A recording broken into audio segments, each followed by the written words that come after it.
Hello everyone और स्वागत है आप सभी का इस स्पेशल एक्सप्लेनर में। अगर आप यूपीएससी, सीडीएस, सीएपीएफ या एसएससी फोड़ने की तैयारी कर रहे हैं ना, तो बस अपनी सीट बेल्ट्स बांध लीजिए। आज का ये सेशन एकदम सिनेमैटिक वन शॉट रिवीजन होने वाला है। हम बिल्कुल topper level hand written map notes का यूज करके एनर्जी रिसोर्सेज और इंडस्ट्रीज इन इंडिया को डीकोड करेंगे। पूरा मास्टर क्लास इंग्लिश में होगा, सुपर क्रिस्प और बिल्कुल एग्जाम ओरिएंटेड। तो चलिए बिना किसी देरी के सीधा शुरू करते हैं। Okay, let's dive into this. क्या आपको पता था कि इंडिया की लगभग 80% इलेक्ट्रिसिटी आज भी फॉसिल फ्यूल्स से आती है? I mean, it's a mind blowing statistic, right? ये क्लियरली दिखाता है कि हम कन्वेंशनल एनर्जी पर एक्चुअली कितना ज़्यादा हेविली डिपेंडेंट है। और लिटरली इस एक फैक्ट से समझ आ जाता है कि यूपीएससी और एसएससी बार बार कोल और पेट्रोलियम से रिलेटेड क्वेश्चंस क्यों पूछते हैं। आज का रोड मैप बिल्कुल क्लियर है। पहले टाइप्स ऑफ एनर्जी रिसोर्सेज, फिर coal, petroleum and natural gas, उसके बाद renewable and nuclear power, then agro and textile industries, heavy manufacturing और आखिर में एक mega map quick revision. Let's go. Section 1, types of energy resources, conventional and non conventional. So एक तरफ है हमारे कन्वेंशनल सोर्सेज जैसे coal, petroleum, firewood, dry dung और स्ट्रॉ। ये वो रिसोर्सेज हैं जो लिटरली सदियों से यूज हो रहे हैं। और कोल तो अपनी सुपर हाई इकोनॉमिक वैल्यू की वजह से ब्लैक गोल्ड भी कहलाता है। दूसरी तरफ we have non conventional sources जैसे विंड, सोलर, टाइडल और यहाँ तक कि अर्बन वेस्ट और बायो एनर्जी। ऑनेस्टली ये एग्जाम्स का नया फेवरेट एरिया बन चुका है क्योंकि हमारा फ्यूचर इन्हीं पर तो डिपेंड करता है। Section 2, coal, petroleum and natural gas. ध्यान रखना, ये फॉसिल फ्यूल्स हर साल PYQs का एब्सोल्यूट हाई यील्ड एरिया होते हैं। सबसे पहले बात करते हैं फॉर्म्स ऑफ कोल की। इसको याद रखने का एक सुपर मेमोरी ट्रिक देता हूँ। PLBA, simple. सबसे लो कार्बन कंटेंट होता है पीट में, उसके बाद लिग्नाइट जिसे हम ब्राउन कोल भी कहते हैं, फिर आता है बिटोमिनस जो मिडिल रैंक और सबसे ज्यादा वाइडली यूज होने वाला कोल है, और लास्ट में एंथ्रासाइट, एब्सोल्यूटली हाईएस्ट क्वालिटी का कोल जिसमें मैक्सिमम कार्बन होने की वजह से हाईएस्ट एनर्जी और हीट मिलती है। अगर हम इंडिया में टॉप मैन्युफैक्चरर्स की बात करें तो ओडिशा, झारखंड, छत्तीसगढ़, वेस्ट बंगाल और MP सबसे आगे लीड कर रहे हैं। USA, रशिया, ऑस्ट्रेलिया और चाइना के बाद इंडिया वर्ल्ड के टॉप कोल प्रोड्यूसर्स में अपनी सॉलिड जगह बनाता है। So the most crucial point here is understanding कि हमें एक्चुअली पेट्रोलियम मिलता कहाँ है। देखिए, पेट्रोलियम एक फॉसिल फ्यूल है जो बेसिकली अर्थ की सेडिमेंट्री रॉक्स से निकलता है। But why sedimentary rocks? क्योंकि सेडिमेंट्री रॉक्स में organic matter literally millions of years तक ट्रैप होता है, तभी जाके ये मैसिव रिजर्व्स बनते हैं। और इनकी मेजर लोकेशंस कहाँ होती हैं? कॉन्टिनेंटल शेल्फ में। ये जो shallow, gently sloping under water landmass होता है ना, कोस्ट के एकदम पास, यहीं पर मेजर ऑयल रिजर्व्स मिलते हैं। ये सेडिमेंट्री रॉक्स और कॉन्टिनेंटल शेल्फ वाले कीवर्ड्स आपके डायरेक्ट PYQ ट्रैप्स हैं, तो इनको भूलना मत। अगर हम थोड़ा हिस्टोरिकल कॉन्टेक्स्ट देखें तो इंडिया की पहली रिफाइनरी 1901 में दिग्बॉय, असम में इस्टेब्लिश हुई थी, और आज भी असम इंडिया का ऑलमोस्ट 16% ऑयल प्रोड्यूस करता है। लेकिन डोमिनेंस किसका है? डोमिनेंस है मुंबई हाई का, जो 1954 में इस्टेब्लिश हुआ और अकेले 63% प्रोडक्शन हैंडल करता है, followed by Gujarat at 18%।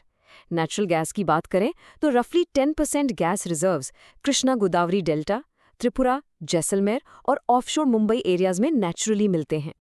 Section 3, renewable and nuclear power. Okay, सबसे पहले देखते हैं हाइडल एनर्जी। आपको पता है इंडिया की 12 से 15% इलेक्ट्रिसिटी डायरेक्टली हाइडल डैम से आती है। इसमें टेहरी डैम, भाखड़ा नांगल डैम, गुजरात का सरदार सरोवर डैम और नागार्जुना सागर डैम सबसे प्रोमिनेंट प्लेयर्स हैं। उसके बाद अगर हम सोलर एनर्जी की तरफ शिफ्ट करें तो इसका स्केल सच में मैसिव है। राजस्थान का भडला सोलर पार्क ही देख लीजिए, 14,000 एकर्स में फैला हुआ 2245 मेगावाट्स कैपेसिटी के साथ। It's huge. इसके अलावा Rewa solar park at 700 megawatts और Kurnool solar park at 1500 megawatts भी एब्सोल्यूट की लोकेशंस हैं। अब बात करते हैं उन पावर स्टेशंस की जो न्यूक्लियर फिशन पर रन करते हैं। एकदम नॉर्थ से साउथ की तरफ मैप पर चलते हैं, मेरे साथ ट्रैक कीजिए।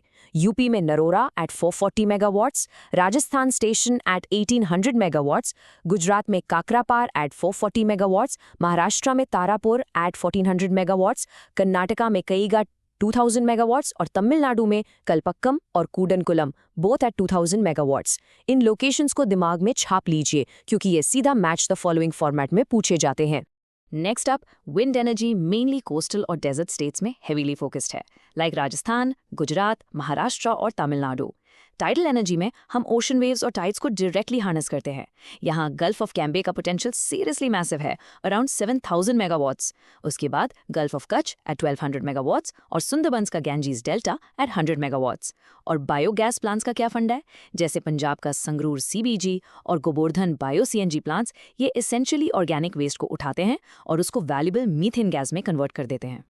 Section 4, agro and textile industries.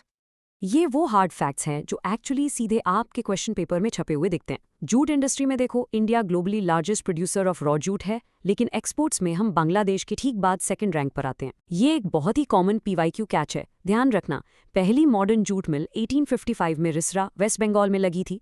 वहीं पहली सक्सेसफुल कॉटन टेक्सटाइल मिल 1854 में मुंबई, महाराष्ट्र में एस्टैब्लिश हुई थी।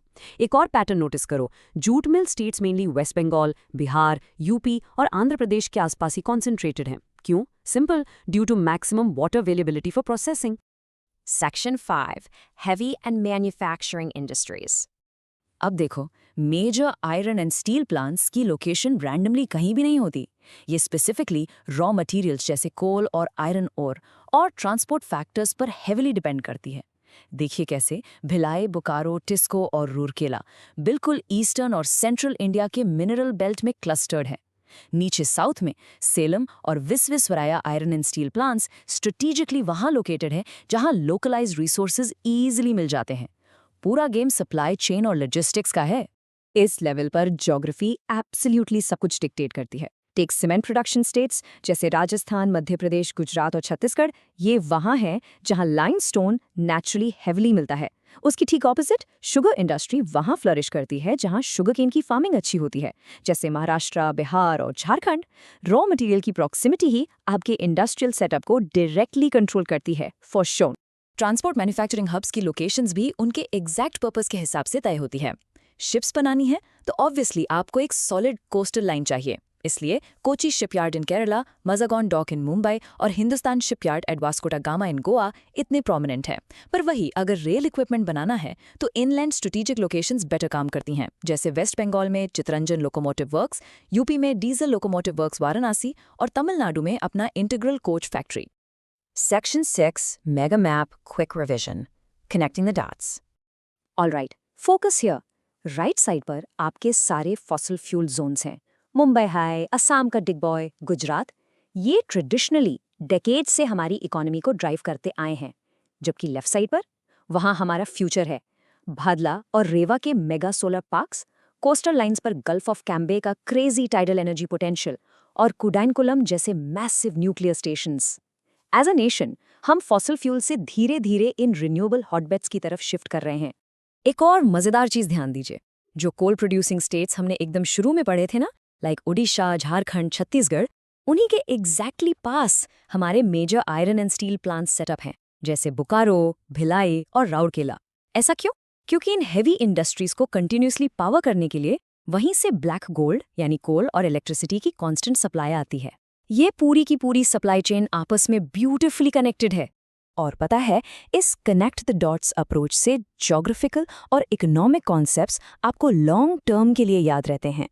पर जाने से पहले एक सवाल अपने आप से जरूर पूछिएगा। जैसे जैसे इंडिया इतने मैसिव स्केल पर सोलर और न्यूक्लियर पावर की तरफ तेजी से बढ़ रहा है, तो क्या हमारी ट्रेडिशनल कोल और स्टील इंडस्ट्रीज इस मैसिव एनर्जी ट्रांजिशन को स्मूथली सर्वाइव कर पाएंगी या कंप्लीटली बदल जाएंगी? सोचिएगा जरूर।